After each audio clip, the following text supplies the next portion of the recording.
আপনি কি ভেবেছেন আপনার নামাজ দিয়ে আপনি জান্নাতে যাবেন? আপনি তাহাজ্জুদ গুজার, সেজদা দিতে দিতে কপালে দাগ ফেলেছেন, এটা আপনারা জান্নাতে নেবে না? আপনি এলাকার সবচেয়ে বড় হাতেম তাই দানশীল, এই দানের ভরসায় বসে আছেন কুশ্চিন কালো না। আমাদের নামাজ, আমাদের রোজা, আমাদের ইবাদত, এগুলোকে মিজানের পাল্লায় উঠালে কোনো ওজনই হবে না। তবে আমাদের একটা কৌশল জানা আছে, আমরা আল্লাহর রহমতের ভিখারি। আমরা সেদিন আগেই গুনার স্বীকৃতি দিয়ে দেব।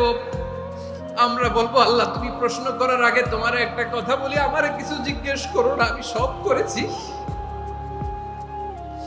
এমন কোন পাপ নাই যে পাপ আমারে দিয়ে হয় নাই। তোমার রহমত দিয়ে তুমি জান্নাতে পাঠাবা, তোমার দয়ায় জান্নাতে যেতে চাই, আমল দিয়ে না। পারবেন বলতে?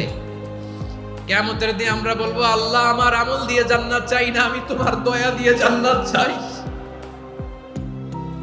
তোমার দয়া ছাড়া আমার কোনো উপায় নাই।